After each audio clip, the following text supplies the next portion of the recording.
Chegou a hora finalmente da última retrospectiva do ano de 2022.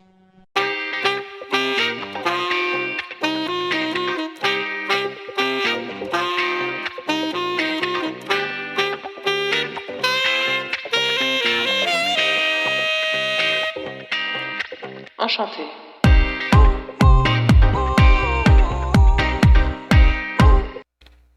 Bom dia, tarde ou noite. Voltamos com mais uma retrospectiva e eu juro por Deus que essa aqui é a última retrospectiva.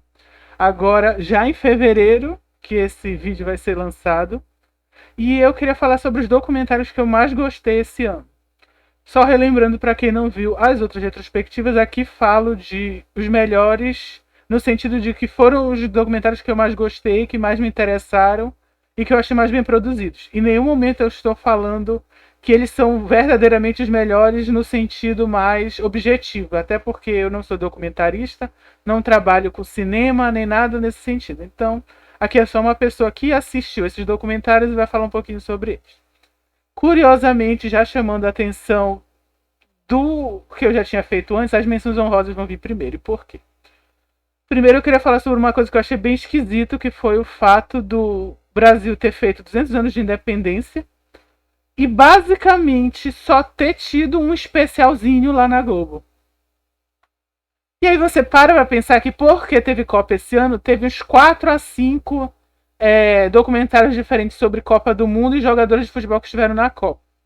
E desses 200 anos de independência não teve. O que teve, e que não deixa de ser um documentário, na minha opinião, foi um especial feito pelo, se não me engano, TV Verdes Mares, que é uma televisão afiliada da Globo no Nordeste, e com algumas pessoas que eu acredito que sejam comediantes nordestinos, falando de como foi esse processo de independência, mas de uma forma, além de ser uma forma lúdica, óbvio, mas saindo do que a gente aprende diretamente na escola. Ou seja, eles vão falar mais das revoltas populares, de como as pessoas locais ficaram antes, depois, durante a independência, esse tipo de coisa. Eu achei estranho a lógica de você só ter esse documentário, não por ele ser ruim, como eu disse, ele é um bom... É, na verdade, uma grande reportagem, são cerca de 45 minutos, mais ou menos, um especial mesmo de televisão. Mas o que eu acho estranho nele é o fato de que se chama 200 anos de independência e ainda tem pendência, ou seja, ele é uma desconstrução histórica. Só que assim, para você ter a desconstrução, você primeiro tem que ter a construção. E aí eu te pergunto, realmente o brasileiro sabe o suficiente da sua história para já ter essa desconstrução? Faz sentido, porque essa altura do campeonato vale mais a pena, em vez de desconstruir, você já ir ensinando da forma que você acha que é o correto. Porque, assim, eu não tenho nenhuma ilusão de que a maioria dos brasileiros, e não digo nem só as pessoas que tiveram pouco acesso à educação, mesmo as pessoas que tiveram acesso à educação, elas conhecem pouquíssimo da história do Brasil, então a gente não está precisando da desconstrução no momento. A gente ainda está precisando da construção. E assim, não só frisando que eu não estou querendo criticar o documentário, mas eu quero criticar o fato de que você tem um monte já de serviços de streaming, você tem um monte de televisões, todas elas têm leis de incentivo para a produção de conteúdo nacional, e nos 200 anos de independência ninguém faz documentário sobre os 200 anos de independência do Brasil. É muito estranho. Eu não consigo entender algo que motive qual a lógica por trás disso. Realmente o povo acha que ninguém ia querer assistir um documentário sobre os 200 anos de independência. Enfim, é isso. Não deixa de ser um desabafo, uma crítica, sim. Eu acho que não adianta quando você quer financiamento, quando você quer atuar para fazer séries de ficção, novelas, etc., filmes de ficção. Aí você lembra que o brasileiro precisa apoiar o seu trabalho, porque o povo brasileiro tem que se unir para apoiar o produto nacional. Mas quem produz o conteúdo nacional não está nem aí para o Brasil. Aí fica difícil defender, né? Bom, tentando melhorar aqui o clima, vamos falar de outras menções honrosas que, apesar de não estarem no meu top, eu não sei se são 10 só no meu top, talvez tenham mais. Mas enfim, apesar de não estar no meu top, eu gostei. E umas que eu achei que não foi nem que são boas, mas é que é tão engraçado que eu queria comentar. Então eu vou começar por elas. como eu disse no início, tiveram vários documentários sobre esporte, na verdade sobre futebol, por causa da Copa do Mundo. Também tiveram esses documentários mais, vamos dizer assim, intimistas. Então teve um do Cristiano Ronaldo que saiu esse ano. Eu assisti só um pouquinho, mas não me interessei muito.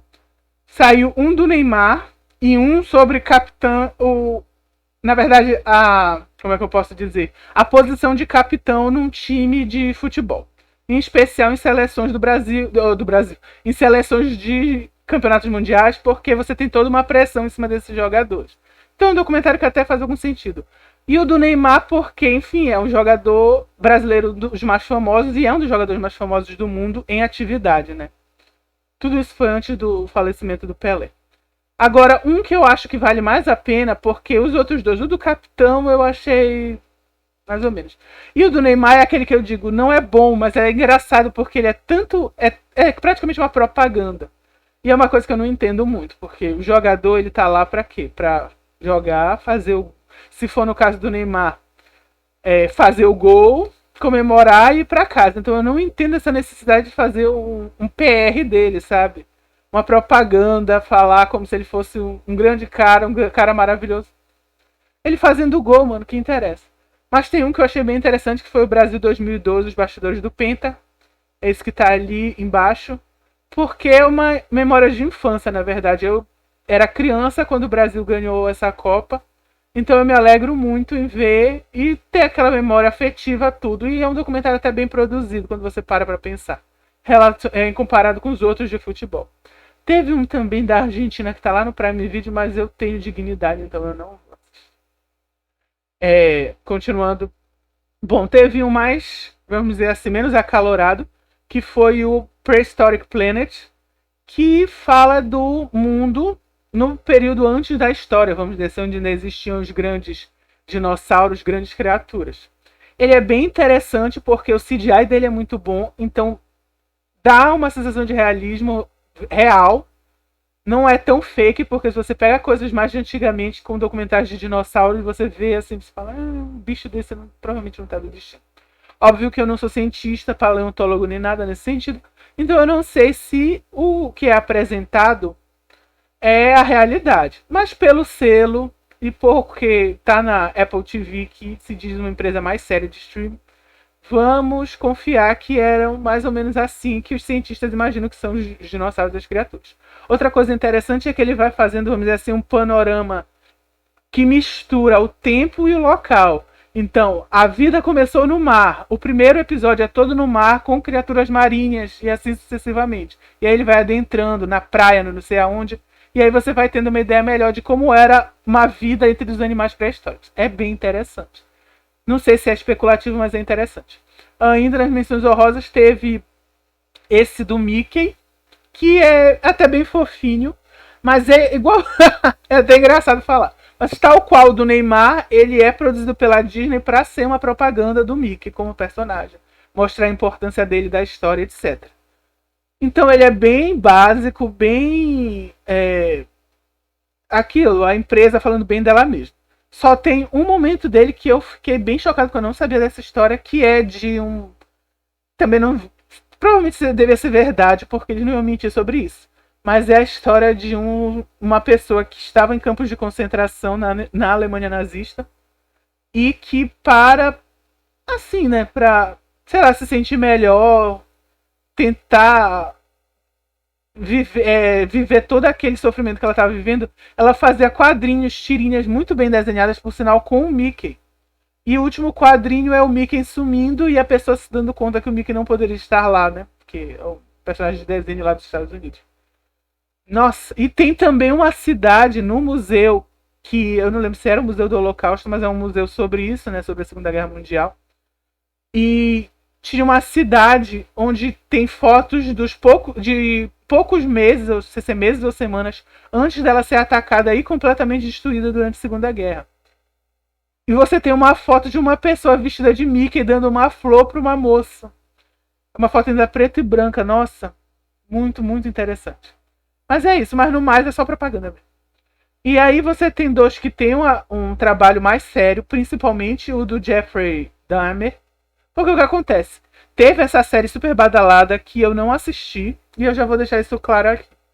Até porque estamos com essa série que acabou de lançar da Netflix sobre o incêndio na Boate Kiss e concomitantemente um documentário, porém na Globoplay, sobre o incêndio. Eu estou assistindo um documentário. Eu não vou assistir a série da Boate Kiss. Eu não assisti a série do Jeffrey Dahmer. Eu acho que é assim que fala o nome dele. Mas eu assisti o documentário, que são essas fitas gravadas que a advogada divulgou. Enfim, é todo um trabalho jornalístico em cima disso. Por quê? Porque eu acho que quando você faz uma dramatização do que está acontecendo, você meio que está fazendo uma versão lúdica de um sofrimento que aconteceu de verdade, daquela forma, com uma pessoa real. Então imagina assim, pode ter sido eu, pode ser que agora, daqui a 5 minutos, entre um assassino serial killer me mate aqui e como eu tô gravando, apareça para todo mundo. Aí vamos supor que depois alguém vai e faz um filme imitando exatamente a mesma coisa, só que com atores fazendo toda uma carga dramática com a câmera de um lado pro outro, a iluminação. Cara, desculpa, eu lá do além eu não ia gostar. Deus do livro se eu virar encosto, mas se eu fosse encosto eu ia puxar o pé da pessoa. Eu não acho isso legal. Eu não acho isso legal do que eles estão fazendo na Boate Kiss. Mas eu acho muito... Então eu não assisti o seriado do Jeffrey. Tem até uma cena que eu fiquei chocado que eles fizeram... Eu acho que ela era irmã de umas pessoas que o psicopata matou. E ela tá no julgamento. E aí ela grita pedindo justiça. E ele tá lá impassível porque ele é um psicopata. E eles fazem exatamente igual na série da Netflix. Eu falo, qual é a lógica? É tipo um rocambole de sofrimento que você tá insistindo. Não, se você... E aí essa é a minha opinião. E vamos falar mais sobre isso nas próximas indicações do documentário. Quando você quer o encerramento disso, não é essa parte da dramatização que eu acho que ajude. Isso é uma opinião. Eu acho que esses tipos de documentários, porém, ajudam. Onde você vê por todos os ângulos o que aconteceu e você é capaz de digerir melhor e refletir. Então eu super recomendo que vocês assistam um documentário sobre isso. E eu não recomendo porque eu mesmo não assisto nada que seja utilizando essas tragédias de verdade, assassinatos. E ainda mais quando é próximo. Esse do Dahmer tem o quê? 15 anos menos. Da Boate Kiss não tem nem 10. Muitas das pessoas ainda estão aí pra ver. Não sei, eu não acho. Não fica um clima bom pra mim. De jeito nenhum. Eu acho que não é interessante. É uma visão sempre dramatizada. Isso quando eles, pra não botar na TV, eles mudam mais ou menos a forma. Então você pega num documentário a foto crua de como tá o assassinato, como ele fez com os corpos, o que aconteceu com os corpos. E lá na série você tem uma visão dramatizada que já vai, eu preciso falar, já vai meio que modificar a tua ideia do que tá acontecendo ali. Inclusive tem uma cena, graças à série do Netflix, que virou meme. Que é o cara torturando o outro, né? O Dahmer torturando o cara que ele vai matar. E aí ele liga a televisão. E aí o meme é a pessoa botar aquilo que ela mais odeia, dizendo que vai torturar a pessoa assistindo aquilo. Aquele meme é feito, uma dramatização de uma pessoa que existiu. Um homem passou por tudo aquilo, sofreu tudo aquilo na mão do Dahmer. Então eu não acho legal, desculpa. Eu acho que as pessoas pedem muito empatia. Precisamos de empadinha. Empatia. Com coisas tão bobas, mas quando a empatia é com uma coisa verdadeiramente séria, a gente não vê. Então é isso. E o último que eu queria falar é sério também, eu acho muito interessante, que é o do Anthrax. Foi uma série de atentados que ocorreram nos Estados Unidos pouco depois do 11 de setembro. E em que as pessoas recebiam em suas casas um pacote com um pó branco que era esse Anthrax. E é um produto químico gravíssimo, muito tóxico e que é capaz de matar numa velocidade incrível. É impressionante você assistindo o perigo que é esse pó. É engraçado. E eu assisti porque eu jurava por um bom tempo que isso tinha sido delírio, sabe? Assim, uma coisa meio de teoria da conspiração. Ah, teve mesmo esse Anthrax? Teve mesmo gente recebendo pó pelo correio? Mano, teve. Então agora vamos... Já gastei um tempão, mas vamos aos documentários mesmo. Aliás, os que eu mais gostei. O primeiro, e eles não estão necessariamente em ordem do melhor para o pior, do pior para o melhor, com exceção do primeiro colocado. Bom, o caso Celso Daniel foi um original do Globoplay, que conta como foi, de novo, o assassinato desse político brasileiro. É um assassinato que não tem uma solução real. Ninguém sabe verdadeiramente o que aconteceu e até hoje você tem diversas pessoas que acusam políticos brasileiros atuais de terem participado, mas assim, sem provas contundentes, vamos dizer assim. Ele é muito interessante, várias figuras da política brasileira vão participar para quem é interessado nisso, então eu super recomendo quem gosta de política de assistir.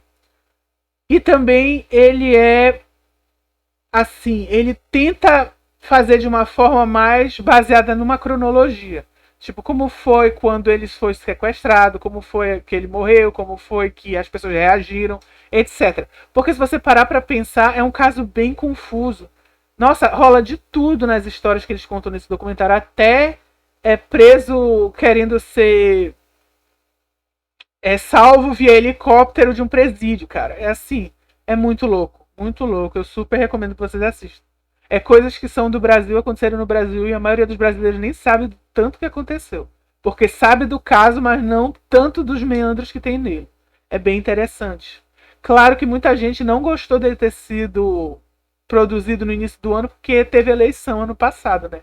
E muita gente podia ficar, sei lá, tentada a repensar o voto por causa disso. Eu acho que não, mas... Bom, continuando, teve The Sound of 007, que são as músicas do James Bond, do 007, os filmes. Eu gostei muito mais desse documentário do que eu achei que eu ia gostar.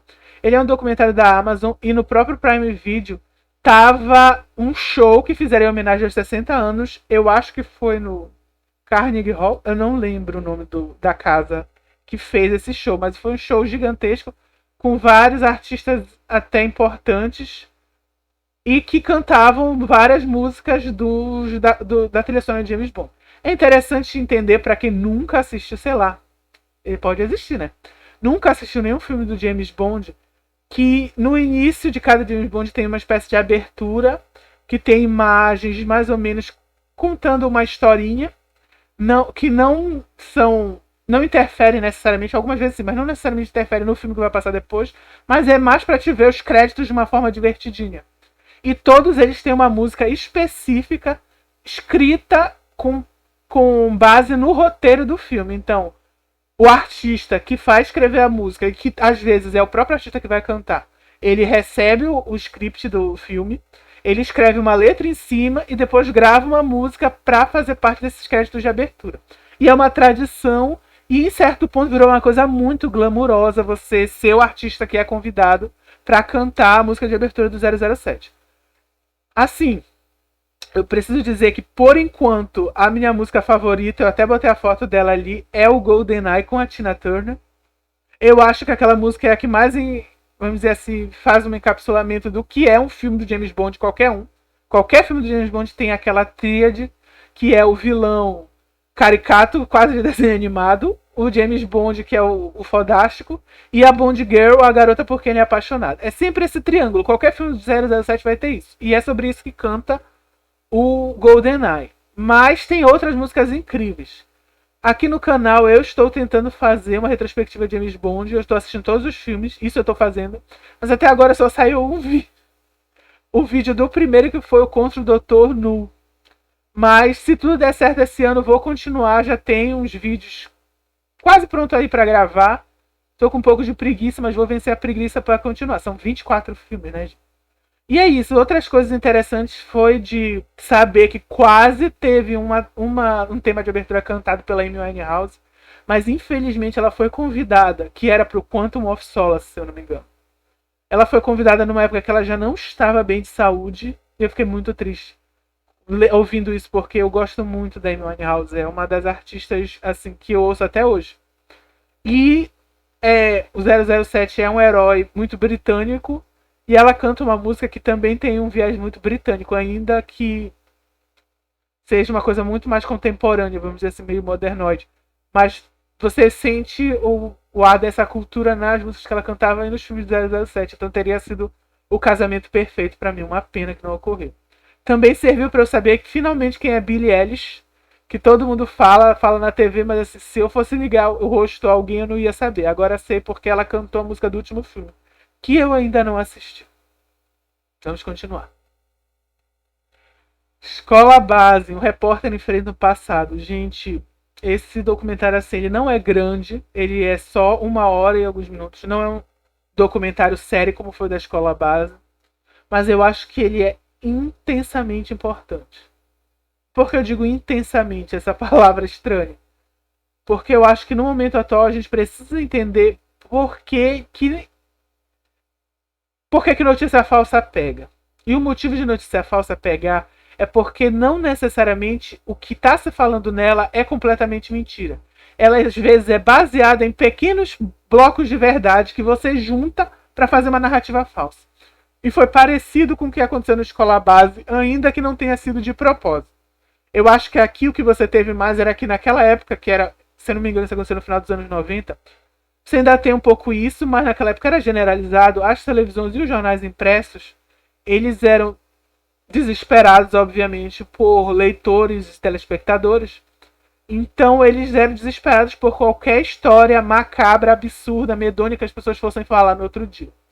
Então, quando você tem essa mãe denunciando que o filho disse que foi abusado sexualmente dentro da própria escola, em uma escola de crianças muito pequenas, assim, eu tenho certeza que o jornalista que foi ele, né, um dos primeiros e o que mais deu a vazão a essa história, foi o mais insistente, o que mais aparecia na delegacia para falar disso, e por isso ele acabou sendo mais responsabilizado, e com razão, na minha opinião.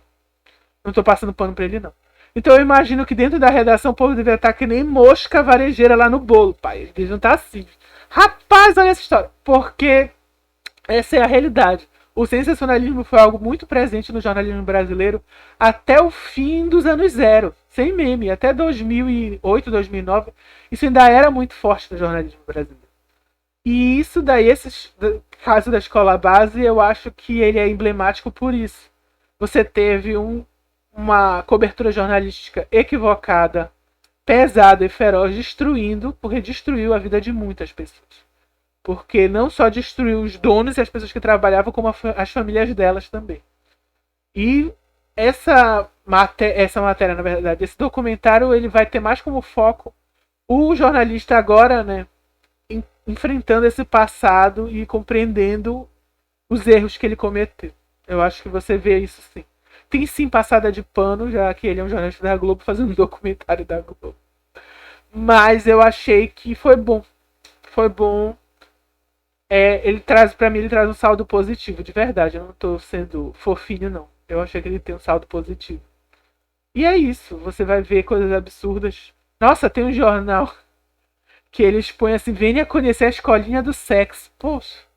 Aí no outro dia os populares vão lá, quebram tudo, tá com fogo nas coisas. Nossa, por que será que fizeram isso? Não é questão de eximir a culpa, mas pelo amor de Deus, vamos ter um pingo de respeito. Até para evitar que as crianças se exponham. Porque teve inclusive um garoto que ele foi um dos que denunciou, se eu não me engano, ou que diziam que ele tinha sido abusado. E hoje em dia ele nem sabe, na verdade. A mãe dele nunca contou pra ele que ele era criança. Ele nem lembra desse caso. Ele não faz nem a ligação. Pra vocês terem noção de como foi a palhaçada. Continuando, teve o Is It Black Enough For You?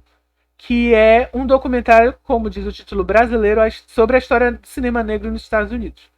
Eu achei que ele é um documentário bem interessante na Netflix, porque ele começa com uma perspectiva histórica mesmo, mostrando como foram as primeiras pessoas negras a atuarem, aí primeiramente nas câmeras, né, como atores, e depois começando a dirigir, começando a produzir, e passa por diversos momentos desse cinema.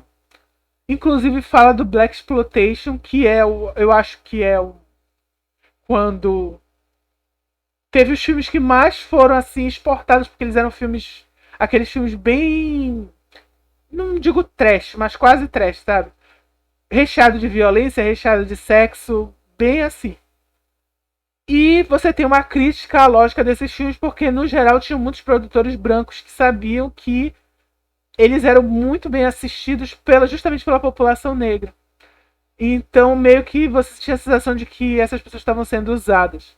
Mas ao mesmo tempo, como alguns dos artistas que fizeram parte, que dão entrevista nesse documentário falam, bem ou mal era uma forma de estar trabalhando, de estar atuando, que era o que eles queriam fazer. Então mostra que também não é tão simples assim. É muito bom esse documentário. Você tem entrevistas com diversos atores negros que são famosos para todos nós. Aí na foto eu botei o Lawrence Fishburne, mas tem também a Whoopi Goldberg, por exemplo, dentre outros. Muito bom, eu super recomendo. Mas fica aqui uma crítica à Netflix, por quê?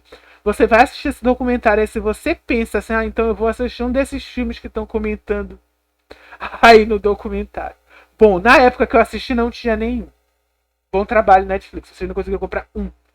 Pode ser que agora já tenha pelo menos algum, né? Se vocês souberem de algum que esteja no Netflix e que foi comentado nesse documentário, por favor, cite aqui nos comentários, eu acho importantíssimo.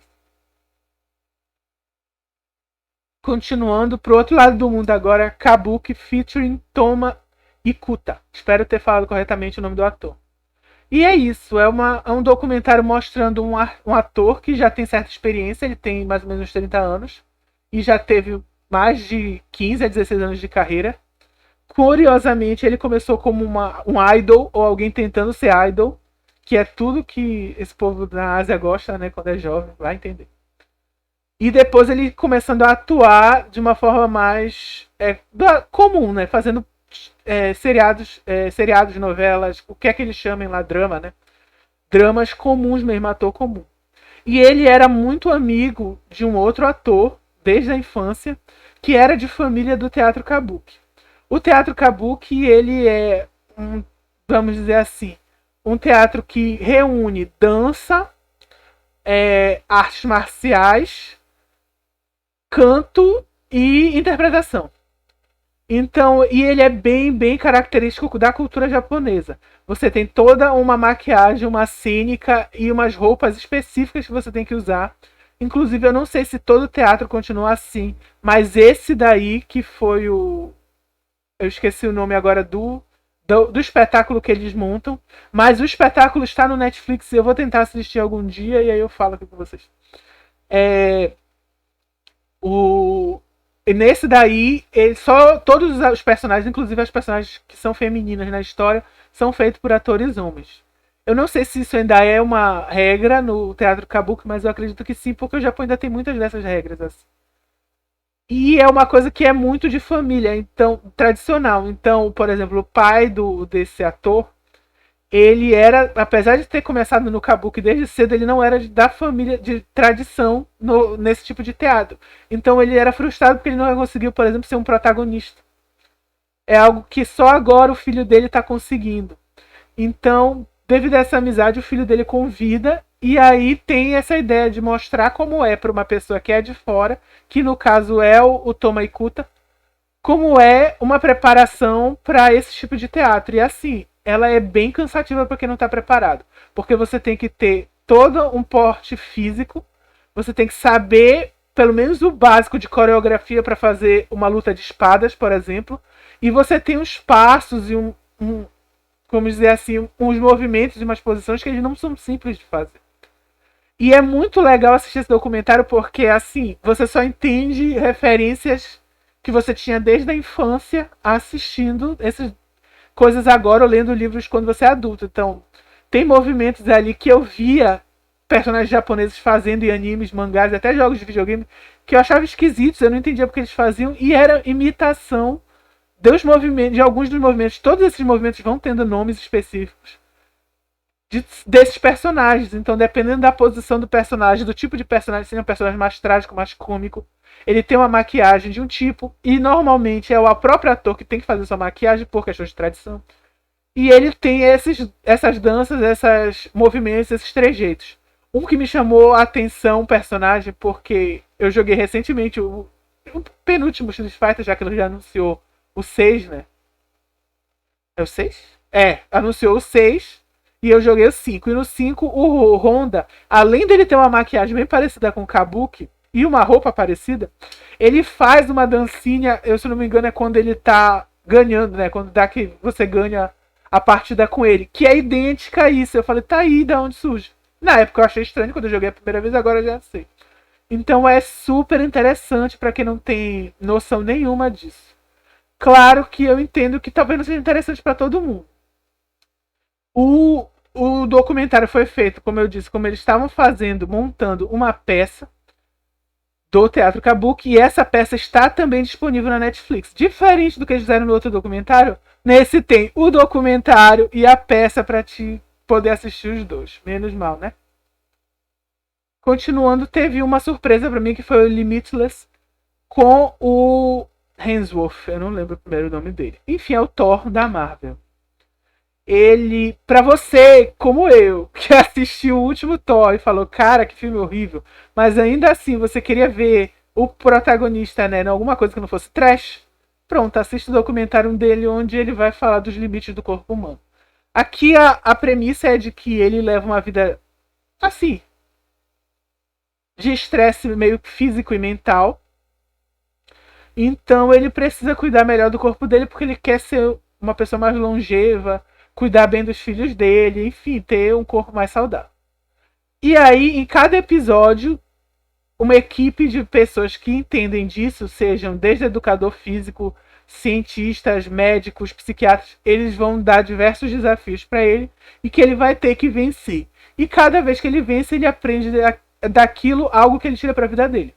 Então, vamos dizer, tem um que ele tinha que atravessar uma ponte num dos prédios mais altos lá, eu acho que era de Sydney, enfim, na Austrália. E ele morreu de medo de altura, então ele teve que passar por aquilo. Teve outra vez que ele teve que passar uma semana sem comer, sim, uma semana sem comer para falar de jejum intermitente. E no último dia ele só ia comer se ele conseguisse entrar no mar e pescar o próprio peixe. Teve isso. O que mais teve? Teve uma... Enfim, onde eu quero chegar? A lógica aqui é que eles dão esses desafios e ele tem que vencer aquilo e perceber por que aquilo é importante para a melhora do corpo dele. Para fazer um paralelo com a realidade, eles sempre trazem um povo, seja uma tribo ou seja uma região do mundo, onde se pratica aquilo. Então, uma semana sem comer, tem o povo tal, do lugar tal que faz. Pescar no mar como se fosse um lanceiro na terra. Tem um povo tal que consegue ficar não sei quanto tempo embaixo d'água e consegue pegar o peixe dessa forma. Então você sempre tem esses paralelos para mostrar a importância disso. Eu acho interessante até. Não é maçante. Tem um senso de humor por trás, porque a gente está falando de um ator que trabalha, não deixa de trabalhar um pouco com comédia. E eles sempre fazem de uma forma bem cômica, bem lúdica. Eu recomendo se você gosta disso, se você gosta de entender mais sobre o corpo humano em geral. Continuando, Peps, Where's My Jet? Ou aqui no Brasil, Peps, Cadê Meu Avião? Porque eu acho que o brasileiro não sabe o que é um jato. Brincadeiras à parte, eu achei um documentário até bem interessante. Assim como o Limitless, ele é uma série documental, tá? São vários episódios. Só que esse aqui eu achei que foi uma enrolação da Netflix, ele podia tranquilamente ter sido só um filme. Bom, a história é o seguinte, durante os anos 90, loucos anos 90, só podia ter nascido nos anos 90, a Pepsi resolveu fazer uma campanha publicitária muito estranha. E por que ela fez isso? O documentário é feliz em explicar esse contexto da época. Você tinha uma guerra feroz entre a Coca-Cola e a Pepsi. E as propagandas pela TV e por outros meios de comunicação eram a forma de rolar esse embate real. Então, uma dessas propagandas que a Pepsi fez, que os publicitários da Pepsi bolaram, era o seguinte.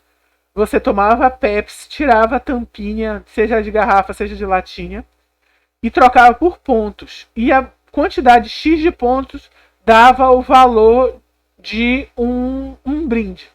E aí na propaganda falava assim, você conseguiu 15 pontos Pepsi, você ganha um copo, não sei quanto você ganha um ioiô, não sei quanto você ganha uma jaqueta, não sei quanto você ganha um óculos. Aí botava assim, 1 milhão, eu acho que era 1 milhão de pontos, um jato. Aí tinha esse vídeo do menino saindo da escola, entrando no jato e tocando voo. E aí um moleque na época, que hoje em dia já é um senhor, ele pensou assim, cara, essa é a minha chance de sair da lama. Coisas dos Estados Unidos. Ele viu aquilo e como ele trabalhava ainda, ele era jovem, mas ele tinha um trabalho de meio período levando turistas numas montanhas. Escalando as montanhas, inclusive. Ele conheceu um cara que era um ricaço, ainda é um ricaço, meio excêntrico. que enfim, eles fizeram uma amizade muito grande nesse montanismo deles.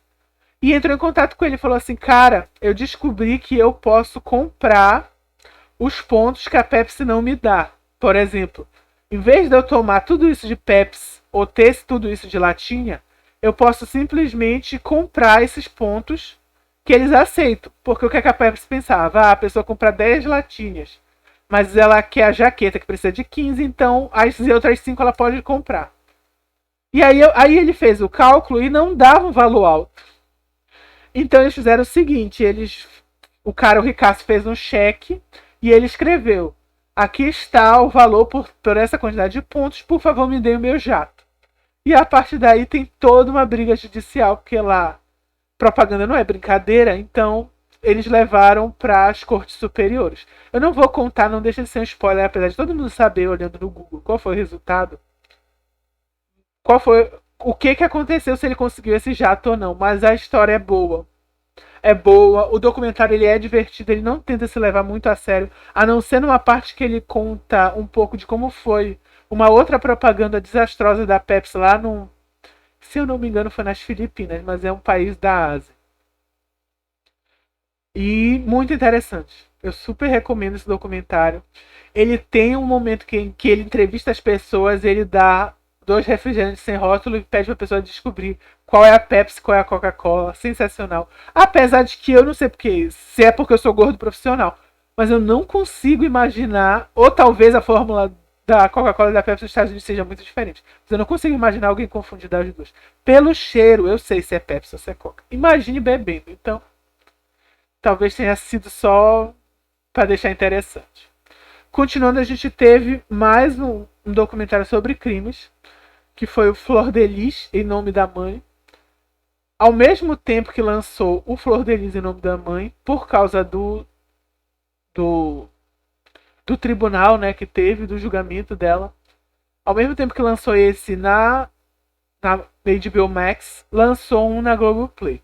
Só que o da HBO Max eu achei infinitamente superior. Ele entrevista mais a Flor de Lis, tem mais inserção dela, no outro tinha mais inserção de jornalista. E ele deixa ela mais solta para fazer umas coisas bem absurdas, do tipo chorar, mover pedra no meio do cemitério, sair andando pela praia. Então você tem ela mais solta e você percebe mais essa espiral de insanidade da ex-deputada. Ela era deputada federal, se eu não me engano. Ele é bem interessante, mas é uma história pesada, é uma história sobre abuso infantil. É uma história que remonta à favelização do Rio de Janeiro, como é a situação das pessoas mais humildes no Rio de Janeiro, todos os tipos de coisas que eles precisam enfrentar. E de certa forma eu achei que os dois passam um paninho, mas de novo o da HBO é melhor nisso. Eles meio que... A Flor de Lis, antes dela entrar na política no lado errado, vamos dizer assim, ela era muito apadrinhada pela Rede Globo e por pessoas que são consideradas globais, vamos dizer assim. Atores, artistas, apresentadores que trabalham lá. Então muito do que ela conseguiu foi graças à força da mídia, que vendeu ela como esse ícone evangélico super importante, tanto na música quanto na parte de caridade. Infelizmente essa é a realidade, a gente tem que enfrentar. Assim como aquele repórter enfrentou o erro dele, eu acho que está na hora desses artistas globais que acho que estão sempre certo 24 horas por dia perceber que eles erraram bastante nesse caso. Minha opinião. E aí teve o The Anarchists, os anarquistas aqui no Brasil. E eu não vou falar muito sobre ele, porque eu já tenho, é o único que já tem um vídeo. Eu queria ter feito vídeo de todos, mas não tive tempo. É o único que já tem vídeo aqui no canal. É um documentário muito interessante porque é sobre uma coisa que aconteceu e que eu não tinha nem noção. Nem noção, mas basicamente um bando de malucos que se dizem anarquistas, fugindo, em especial dos Estados Unidos, mas de outros países, por causa da legislação que eles consideravam muito opressora, vão morar em Acapulco e lá eles formam uma comunidade e ao mesmo tempo todo ano fazem um tipo de retiro para pessoas que são anarquistas ao redor do mundo se reunirem. Enfim, muitas coisas dão errado e vai rolar pelo menos umas 3 mortes, feridos, pessoas sofrendo, muito louco. E por fim, aquele que eu considerei o melhor documentário do ano. E assim, ele é muito bom, apesar de não ser a maior das tragédias, porque se trata de um assassinato de uma pessoa só, e aqui já vimos assassinatos que incluíam abuso sexual de crianças, etc, etc. A forma como ele é contada, para mim, é a mais interessante. Ele também foi um crime que marcou muitos brasileiros, a mim não. Eu não lembro nem se eu era nascido já na época que a atriz morreu. Talvez já. Mas assim, foi um crime que chocou o mundo também, chocou o Brasil. Mas o que mais chama a atenção nesse documentário foi toda a força e a luta da Glória Pérez, que é a mãe da Daniela e é escritora de novelas da Globo.